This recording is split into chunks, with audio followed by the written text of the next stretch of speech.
Hello everyone, in this video, I would like to show you how you can do the two-tail hypothesis test for population proportion, okay?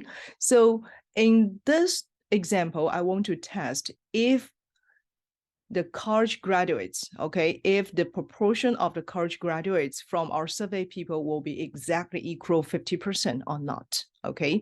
So I set up the null hypothesis test will be P represents for the proportion of the college graduates, okay, from our survey people exactly equal to 50%.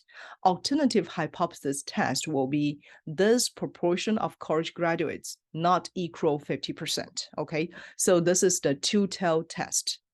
And in order to get the test statistics, we first need to find out the standard error of the p-bar, okay? So p-bar here will represent for, in our data set, the number of college graduates, okay, the proportion of the college graduates. So we will set up the standard error for p-bar, okay, so this is the formula for us to compute for the standard error of the p-bar. And I got this formula from our textbook. P0 here will represent for 0.5, okay, this is from our non-hypothesis.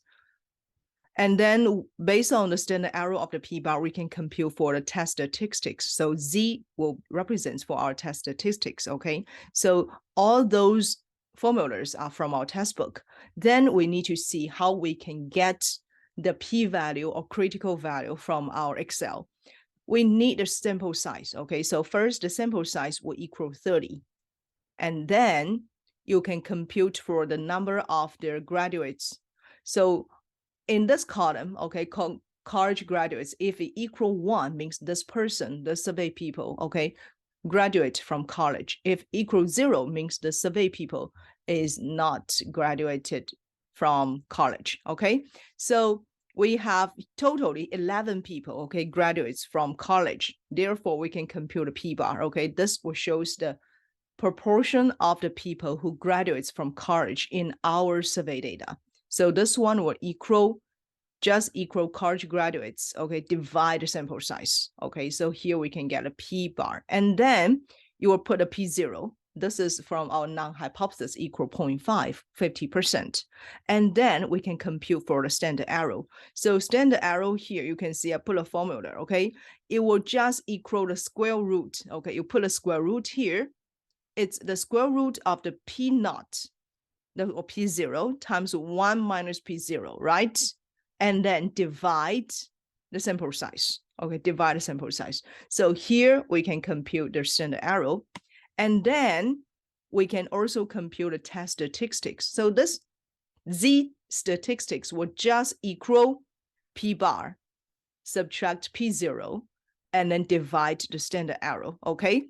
So from here, we can get this statistics. And then in Excel, if we want to get a two-tail test p-value, okay, we need to have the absolute value of this Z statistics if it's 0, okay? So here in Excel, we can use this function called absolute value, okay? So we got an absolute value of the test statistics to make sure this test statistic is positive, okay? And then finally, we can get a p-value, okay? So this is the formula for us to get the two-tail test p-value. You can see we use this 2 here represents for two-tail, okay? Times 1 subtract because we use the normal distribution, okay? And then for this normal distribution, you will see we need to put the T statistics, okay, no, sorry, we should put the test statistic, which will be our Z statistic absolute value, right? You can see here we have Z, and then we want to find if it's true or not, okay? So just put all those formula here in this cell, okay? And then hit enter. You will get this p-value. And the level of significance, generally we will use 95% significance level. So you can see our p-value here larger than this level of significance, 0.05, which means we don't have the sufficient evidence to reject this non-hypothesis, okay? And you can also use the critical value. So critical value will just equal normal distribution, right? And then at this level significance, we will get a critical value actually equal negative 1.96.